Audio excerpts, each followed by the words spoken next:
Sino ang the two witnesses at papaano natin sila makikilala?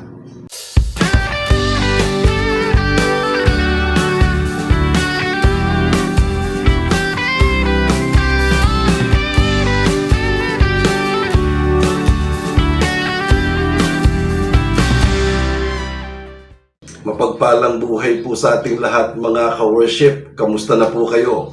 Welcome sa Usapang Born Again. Ako po ang inyong kapatid sa Panginoon, Brother Dong Galang.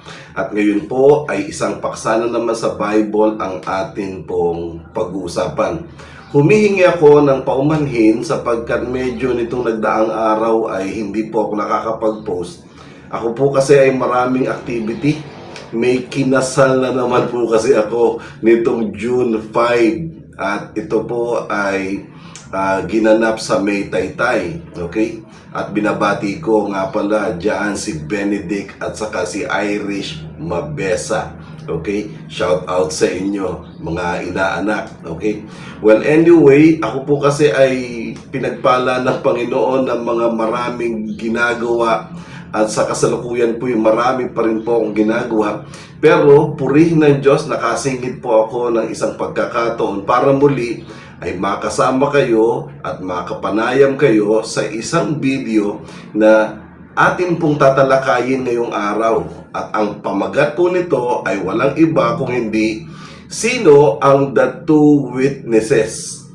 Papaano natin sila makikilala? Okay? Ito po ay isang magandang bagay na dapat nating malaman. Bagamat, uunahan ko na po kayo, hindi ipinakilala sa Revelation kung sino ang dalawang witnesses. Hindi pinakilala. Pero, magkakaroon po tayo ng malinaw na ebidensya na baka silang dalawa ang tinutukoy na two witnesses dito sa nabanggit na chapter 11 ng Revelation. At ito po ngayon ang ating tatalakayin. Kaya kung meron po kayong mga Bible, halina at tayo po'y magbasa ng ilang sitas po sa Revelation chapter 11 verse 3 hanggang sa mga sumusunod. Ang sabi po dito ay ganito: "And I will give power to my two witnesses, and they will prophesy for 1,260 days, clothed in sackcloth. These are the two olive trees and the two lampstands that stand before the Lord of the earth. If anyone tries to harm them, fire comes from their mouth and devours their enemy. This is how anyone who wants to harm them must die." So, Diyos po magpapala sa bahaging ito ng banal na kasulatan na ngayon po ay ating pag-aaralan. Introduction pa lang po yan, mga ka-worship. Okay?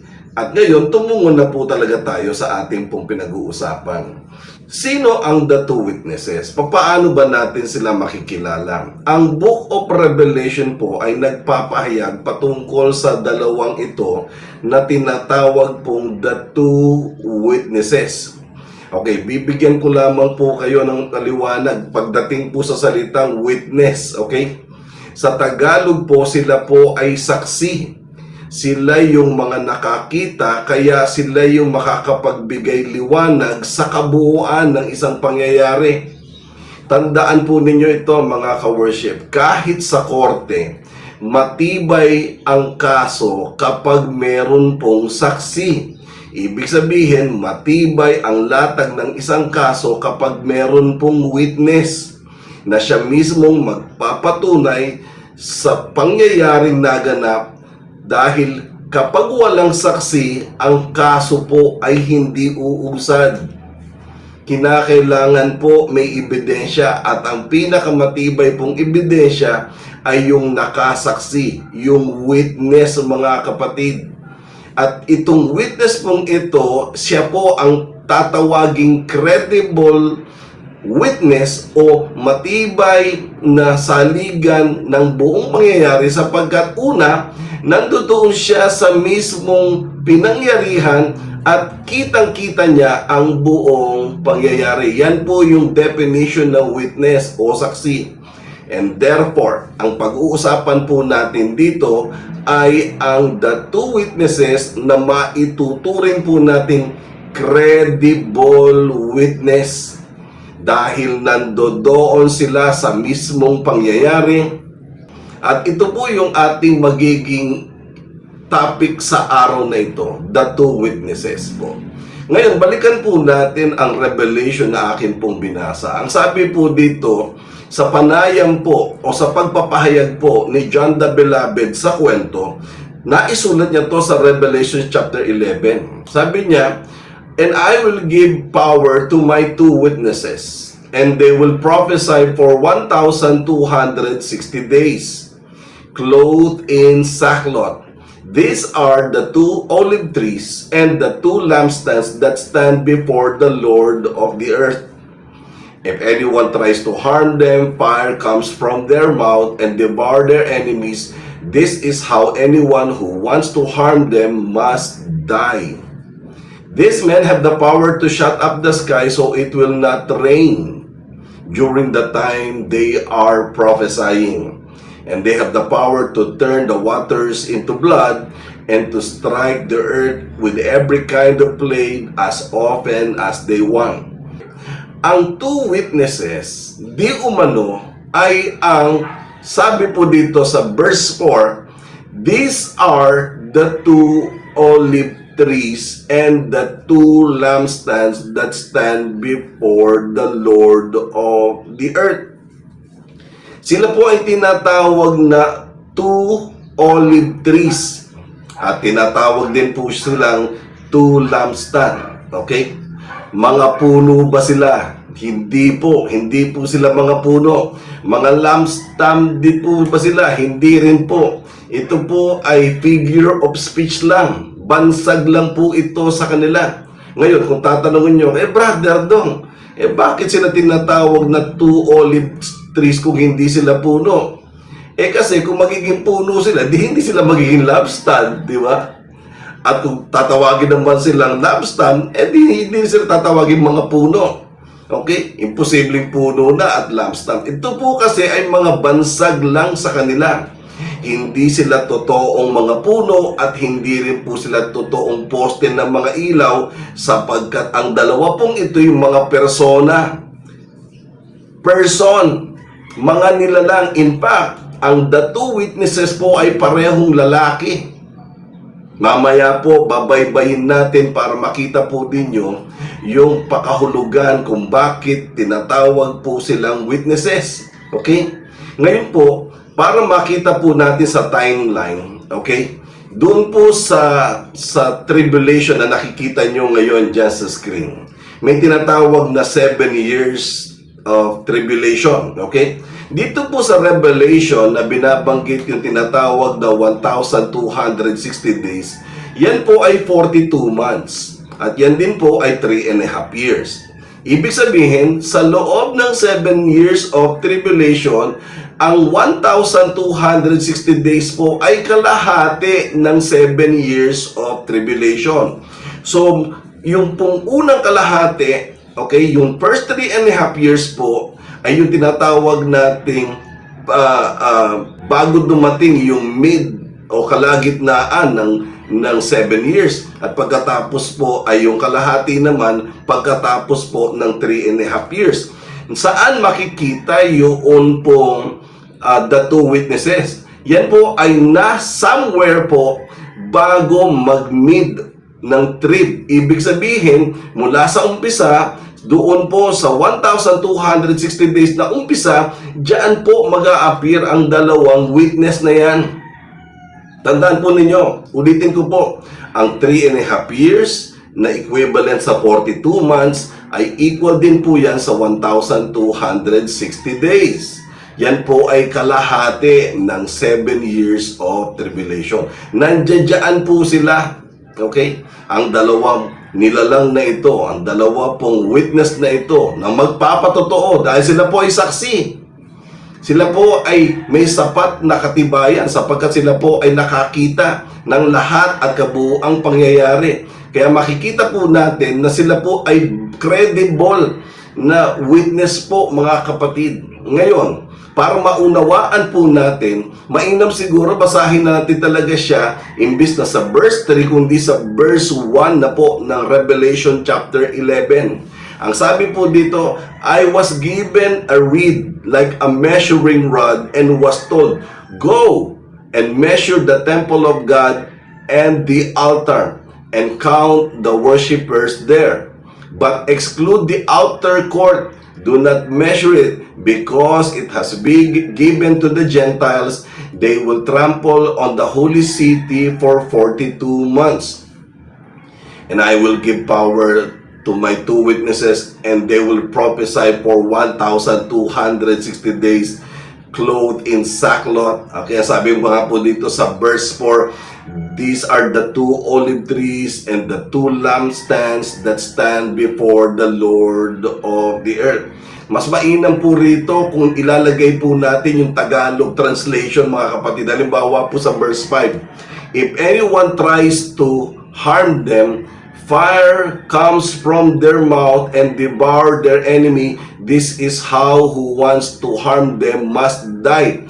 Kung merong magtatangka na sila po ay saktan, ay may lalabas na apoy sa kanilang mga bibig, parang parang ganun po. At tutupukin nito ang sino mang aaway sa kanila.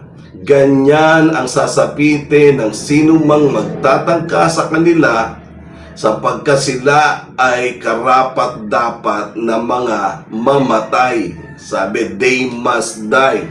Sa verse 6 po, sabi diyan, these men have the power to shut up the sky so that it will not rain during the time they are prophesying. They have given power to turn the waters into blood and to strike the earth with every kind of plague as often as they want. Ang mga lalaking pong ito, these men, ang sabi po na Revelation chapter 11 verse 6, these men, ang mga lalaking ito'y may kapangyarihang pigilan ang kalangitan nang sa ganon hindi uulan sa panahon ng kanilang pagpo-prophesy. Okay? Sila din ay may kapangyarihan na gawing tubig, na gawin ang tubig para maging isang dugo. So gagawin ang tubig na maging dugo at paparusahan ng sanlibutan sa anumang klase ng salot na kanilang nanaisin. Yan po yung Tagalog na translation ng Revelation chapter 11 verse 6, mga kapatid. Sa verse 7 ang sabi rito, now, when they have finished their testimony, the beast that comes up from the abyss will attack them and overpower and kill them. Sa Tagalog, ano sabi? Ngayon, matapos nilang gawin ang kanilang pagpapatotoo, ang halimaw na manggagaling sa walang hanggang kalaliman ay lalabas at lalabanan sila at madadaig sila, mapupuksa sila at mapapatay sila ng halimaw.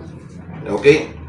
And then sa verse 8, sabi dito, their bodies will lie in the street of the great city, which is figuratively called Sodom and Egypt, where also the Lord was crucified. Ibig sabihin po nito, ang kanilang mga katawan ay nakahandusay lamang sa daanan ng tanyag na lunsod, na kumbaga ay parang tinatawag na Sodoma at Ehipto, na kung saan ay doon din sa lugar na yaon ang kanilang Panginoon ay ipinako, mga kapatid. And for 3.5 days, men from every people, tribe, language, nation will gaze on their bodies and refuse them burial. Ito pong verse 9 ang pakatandaan po ninyo. Ang sabi rito, sa loob ng 3.5 araw, ang mga tao sa iba't ibang tribo, lengguwahe at mga bansa ay walang tigil na pagmamasdan ng kanilang mga bangkay dahil ayaw nila na ang dalawang lalaking ito ay mailibing. Ayaw nila ilibing. Nakahandusay lang po ito sa daanan. Okay, kung tatanungin nyo, paano mapapanood ng bawat tribe, bawat nation? Nakatelevise.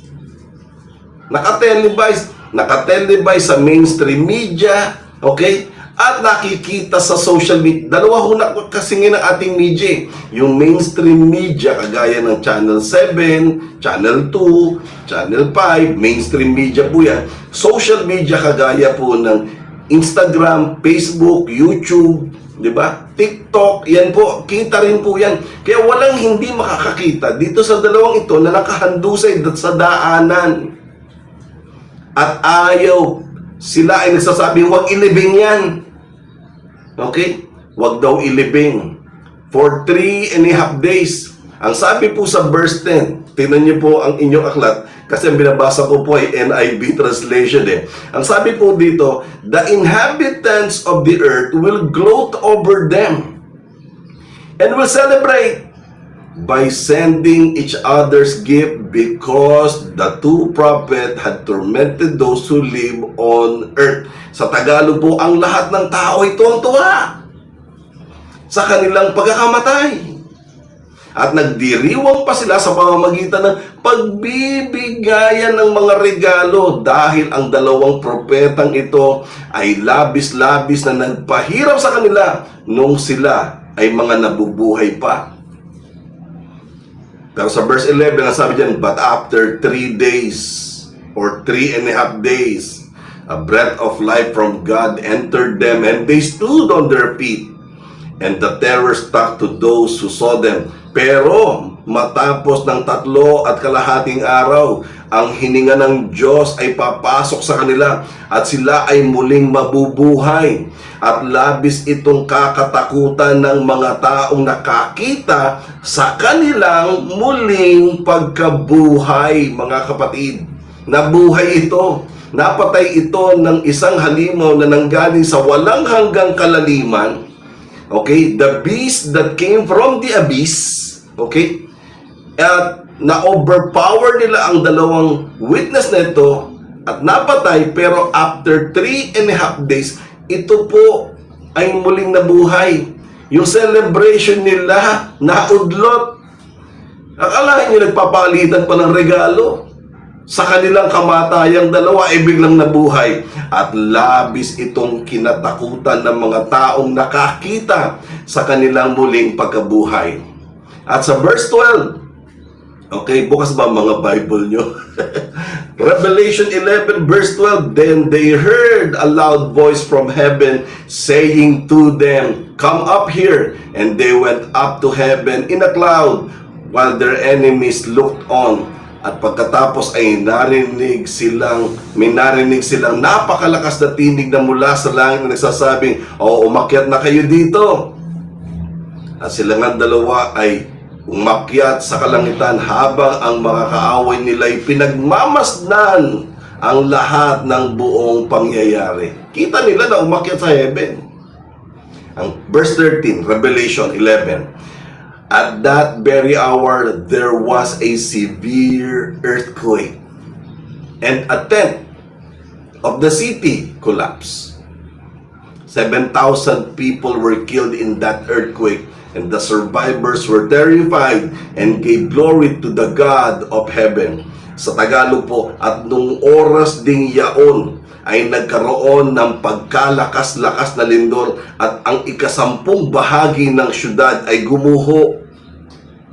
7,000 agad ang namatay dahil doon sa lindol at ang mga natira naman ay mga natakot pero nagbigay ng luwalhati sa Diyos. Natatakot pero nagbigay ng luwalhati sa Diyos. Ang sabi po dyan. Okay? Ngayon, yun po yung salaysay ng Revelation chapter 11 dito sa dalawang witness na ito. Pero ang tanong kasi, paano natin sila makikilala? Okay? Para masabing sila po ay saksi, sila po ay witness, nakita nila ang mga pangyayari sa kasaysayan ng sangkatauhan. Ibig sabihin po, meron po silang mga matitibay na kwento patungkol po sa kaganapan ng panahon ng tao. Okay? Bakit po? Ang sabi po rito muna sa 11:4 ng Revelation, ang tawag sa kanila, ang bansag sa kapulutan, these are the two olive trees and the two lampstands that stand before the Lord of the earth. So, olive tree, lampstand, at ang keyword po dito, that stand before the Lord of the earth. Ulitin ko, that stand before the Lord of the earth. Yan po sinasabi dyan. Ngayon, tignan po natin ang Book of Zechariah chapter 4 verse 1, okay? Hanggang verse 3, tapos cut natin, tawid tayo sa 11 hanggang 14. Okay? Ipihit nyo po yung Bible ninyo. NIV translation pa rin po ang aking babasahin. Ang sabi po rito sa aklat ni Zechariah ay ganito, Then that angel who talked with me returned and awakened me, as a man is awakened from his sleep. He asked me, What do you see? I answered, I see a solid gold lampstand with a bowl at the top of the 7 lights on it, with 7 channels to the lights. Also, these are 2 olive trees by it, one on the right of the bowl and the other on the left. Si Zechariah, nakakita ng 2 olive trees at nakakita siya ng lampstand. Sa Zechariah chapter 4, verse 1, verse 2, saka sa verse 3. Tawid natin sa 4 pa rin, pero verse 11, verse 12, 13 at saka 14. Ang sabi rito, Then I asked the angel, What are these 2 olive trees on the right and on the left of the lampstand? So lumalabas, may olive tree, may lampstand. May olive tree, may lampstand. So lumalabas, may olive tree, 2, tapos may lampstand, 2 rin. Kaya tanong ni Zechariah, 4 verse 11, What are these 2 olive trees on the right and on the left of the lampstand?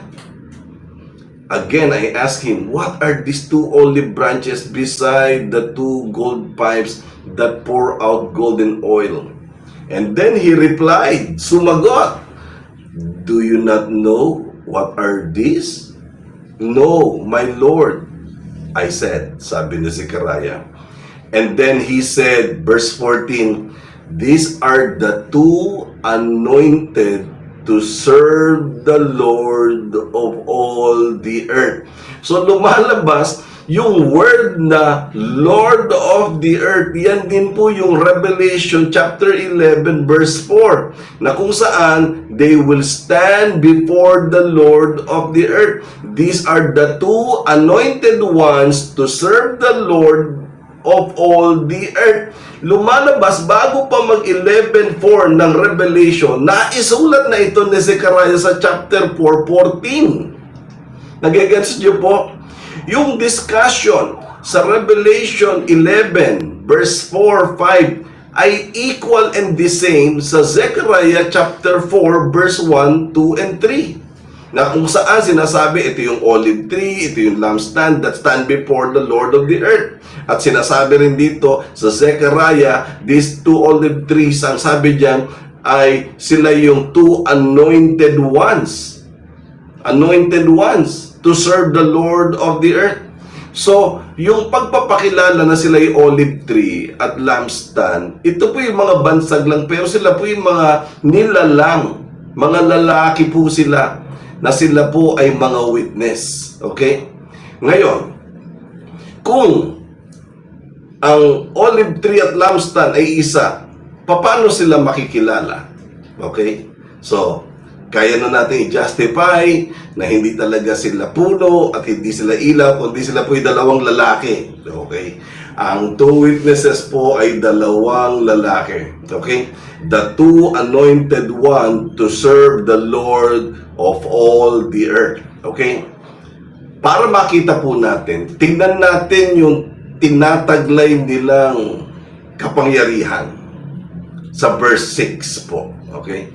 Ang sabi diyan, these men have the power to shut up the sky so that it will not rain during the time they are prophesying, and they have the power to turn the waters into blood and to strike the earth with every kind of plague as often as they want. Okay? Una, they have the power to shut the sky so that it will not rain. Yan ang unang nilang kapangyarihan. Okay? Yun ang kanilang tinataglay. Pangalawa, okay? They have the power to turn water into blood. Okay? They have the power to turn water into blood. Yung tubig gagawing dugo.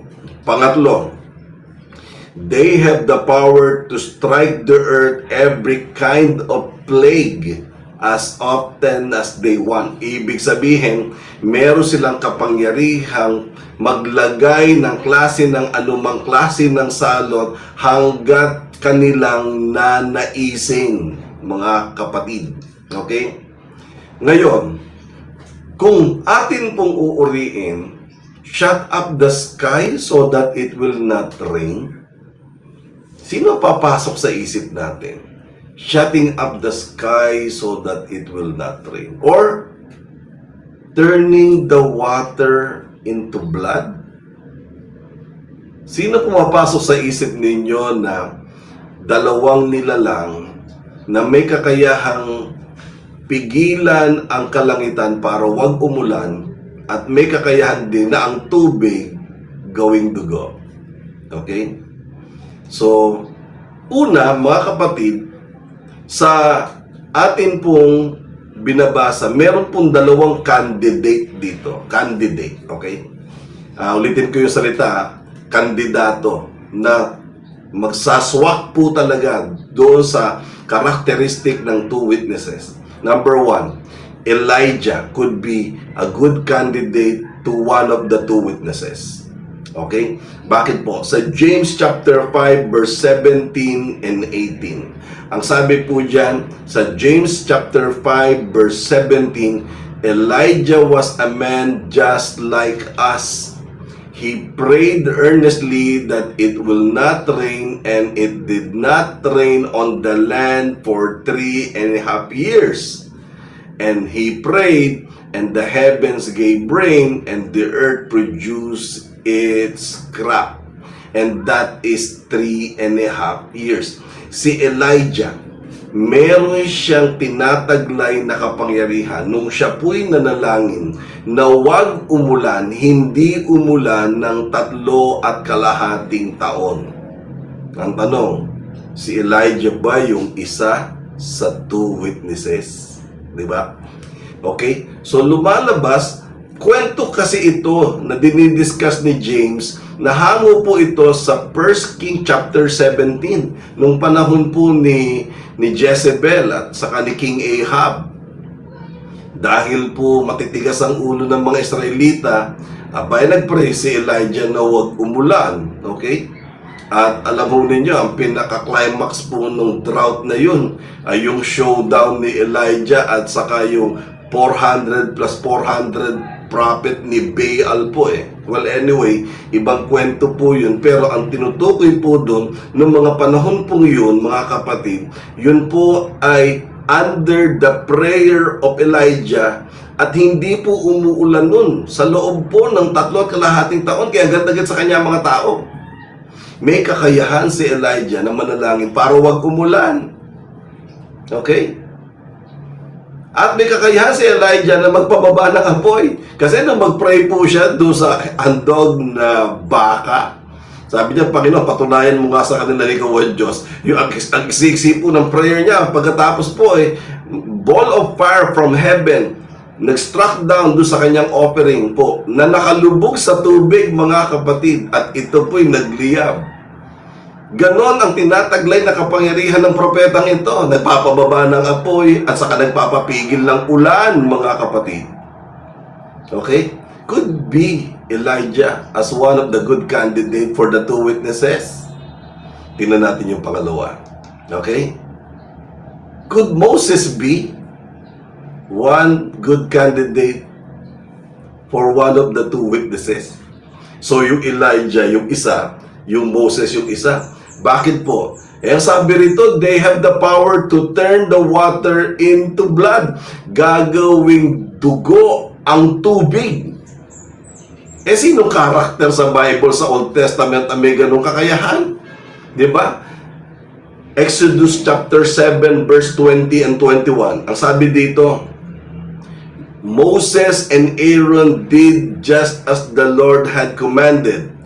He, referring to Moses, raised his staff in the presence of the Pharaoh and his officials, and then struck the water of the Nile, yung Nile River po, and all the water was changed into blood. So yung kanyang tungkod, bigla niyang ibinaba doon sa River Nile, at ang River Nile po ay naging dugo. Ang sabi po sa verse 21, the fish in the Nile River have died. Namatay daw ang mga isda. And the river smelled so bad that the Egyptians could not drink its water. Blood was everywhere in Egypt. Okay? Lumalabas na matay ang mga isda sa Nile River, tapos ang lansa-lansa ng amoy ng ilog, kasi nga ito ay naging dugo, at hindi lang yon, lahat daw sa buong Egypt na tubig ay naging dugo. So could be Moses be one of the candidate for the two witnesses? So lumalabas, kumakahawig ang kapangyarihan na tinataglay ng the two witnesses sa dalawang taong ito, si Elijah at saka si Moses.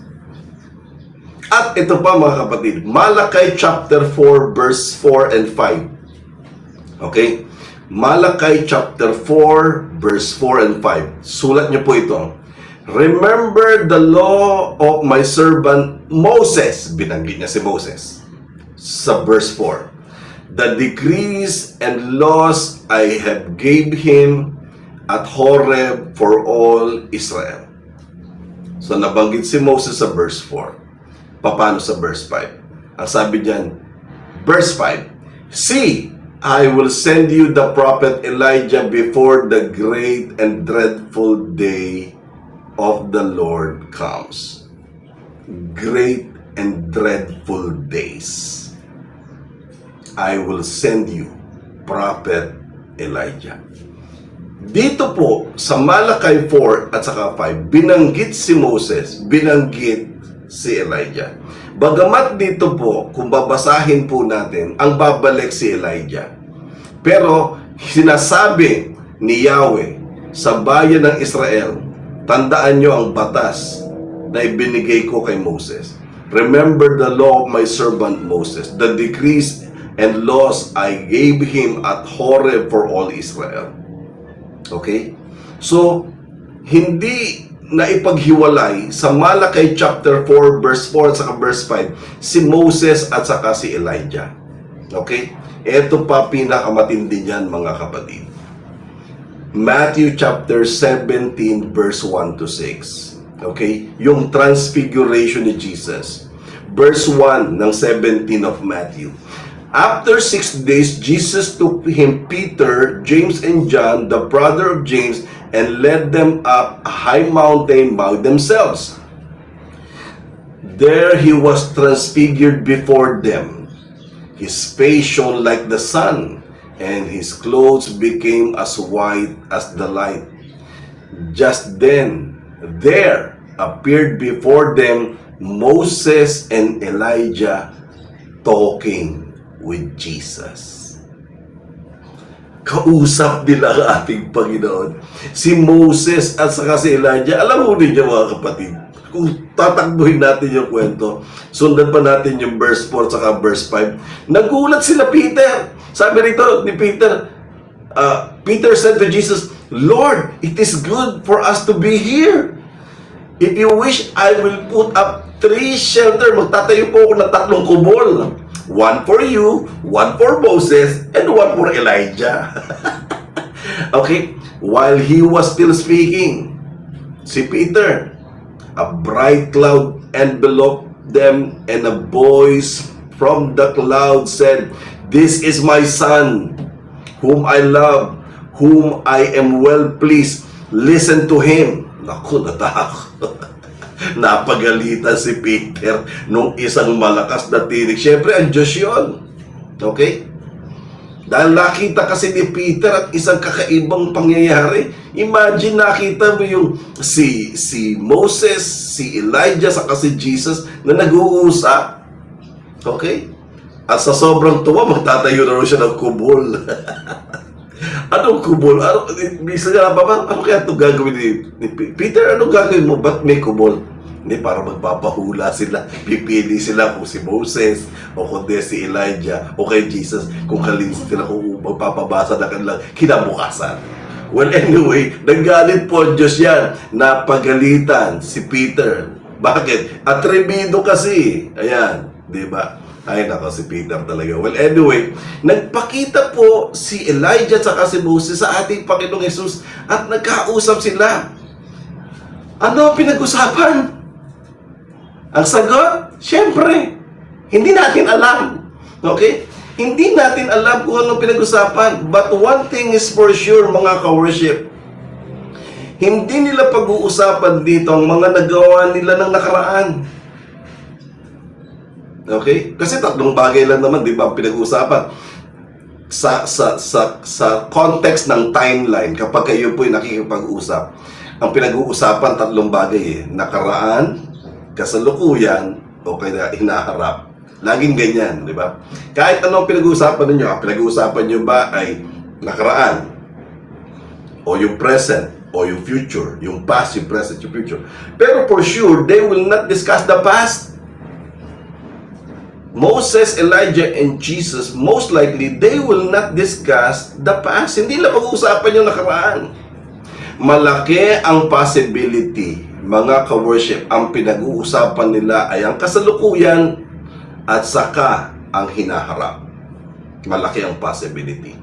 Yung posibleng maganap sa dadating na panahon. Okay? At sa pag-uusap nilang ito, malamang ang layunin ng kanila pong pagtatagpo at pag-uusap ay para maihanda nila ang kanilang mga sarili sa darating na panahon. Okay, yun po ay mataas na probability lang, mga kapatid, kung ano pinag-uusapan nila.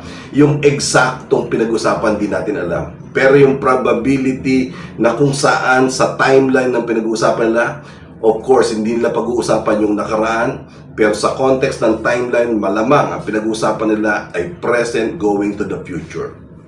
Mga ka-worship, tandaan nyo to, hindi mag-uusap sila Jesus, Moses at Elijah kung hindi ito importante.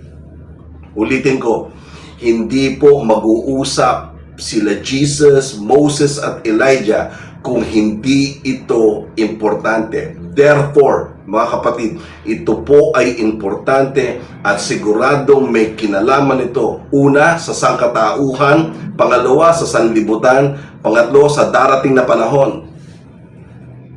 Naintindihan niyo po ako, mga kapatid. Dahil sa hindi pinapakilala ng Book of Revelation ng 2 lalaking ito na tinatawag na the anointed ones or the 2 olive trees or the 2 lampstand, ano gagawin natin? Eh di wala, di ba?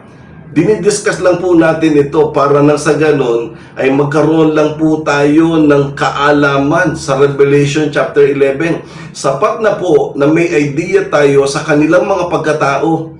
At ang 2 lalaking ito ay malaki kasi ang pagkakahawig sa pagkatao ni na Moses at sa pagkatao ni Elijah.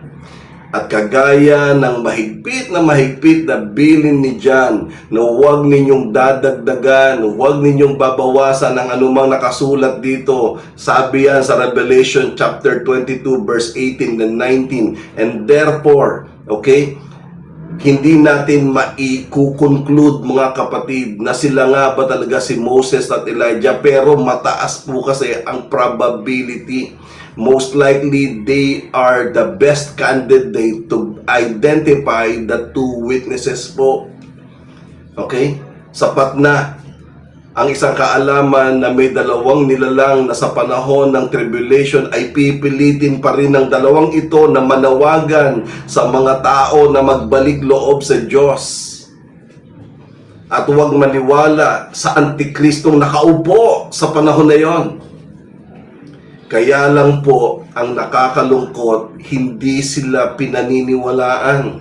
Bagkos sila pa ang hinatulan at ang kanila pang kamatayan ay pinagdiwang na meron pang palitan ng mga regalo, animo, parang Pasko. Nakakalungkot dahil hanggang sa huling sandali ng mga makasalanang tao, hindi talaga sila magbabago. Ano po ang aral na matututunan natin sa kwentong ito? Una, dapat nating pakaunawaan na may Diyos, mga ka-worship. At ang Diyos, mahal tayo. Mahal ka, mahal ako. Kaya nga binigay niya si Jesus, for God so loved the world that He gave His one and only Son. Ang hangad niya na tayo ay maingatan at maligtas sa kuko at kamandag ng kasalanan na maaaring magdala sa atin sa walang hanggang kaparusahan, sa walang hanggang kamatayan. Mga ka-worship, nakasulat na po ang mangyayari sa hinaharap. Hindi na ho natin mababago ang kasaysayan. Pero tayo, may pagkakataon pa tayong magbago. Ang kinakailangan lang natin ay magdesisyon. Magdidesisyon ako, magdidesisyon ka. Magdidesisyon para manumbalik sa Diyos at isuko sa Kanya ang ating buhay sa pamamagitan ng paglapit natin sa ating Panginoong Jesus. Sabi nga ng Diyos, return to me and I will return to you. Sa Malakay chapter 3 verse 6. Sinabi ng Diyos siya. At sinabi naman ni Jesus sa John 15 verse 4, remain in me and I will remain in you. Therefore, mga ka-worship, ang keyword po dito, return to God and remain in Jesus. Return and remain. Return and remain. Magbalik loob po tayo sa Diyos. Manatili po tayo sa Panginoong Jesus. Tapat siya sa kanyang pangako na ilalayo niya tayo sa mga araw na yon na tinatawag ding araw ng kapahamakan. Sa wikang Ingles, ang tawag po dito, it will be a dreadful days. In other words, it will be the days of the great suffering. Ayaw ng Diyos na mangyari ang mga nito sa ating buhay. Ayaw ng Diyos na mangyari ang mga ito sa ating buhay. Kaya hanggang may panahon pa, mga kaibigan, kung nakakapanood ka ng video na to sa mga oras na to, may pagkakataon pa. Isuko natin ang ating mga buhay sa Panginoong Diyos sa magitan ng paglapit natin sa ating Panginoong Jesus. Tanggapin natin siya, papasukin sa ating buhay, gawin nating Panginoon at tagapagligtas. Nang sa ganon, maselyuhan ng Panginoon ang ating mga pangalan sa aklat ng buhay. Napaka-importante po na nalaman natin ang isang kwento na meron pang magpapatotoo sa huling panahon, ang The Two Witnesses. Kaya lang sa tinakbo ng ending, miski isa, walang naniwala. Pero mga kapatid, mapalad ang mga taong maniniwala kahit hindi siya nakikita. Sinabi yan ni Jesus kay Thomas. Sabi niya, Thomas, naniniwala ka dahil nakita mo. Pero mapapalad silang naniniwala kahit hindi ako nakikita. So, yun lamang po mga ka-worship. Maraming salamat sa panahon na ipinagkaloob niyo po sa akin. Sa mga darating na araw, itatalakay pa po tayo ng mga paksa na nakasulat sa banal na kasulatan na ating pong pagsasaluhan na magbibigay kaliwanagan at kamalayan po sa atin. Okay? So, ako po sa pangalan ng Jesus Heart of Worship Church at sa programang Usapang Born Again, ay pansamantalang nagpapaalam sa inyo at sa darating pong mga linggo ay panibagong paksa na naman po ang ating pag-uusapan. Maraming salamat po. Pagpalain kayo ng ating Panginoon. Bye-bye! Please like, subscribe, and hit the notification bell para updated po kayo sa mga latest videos na ilalabas ko linggo-linggo. Maraming salamat po.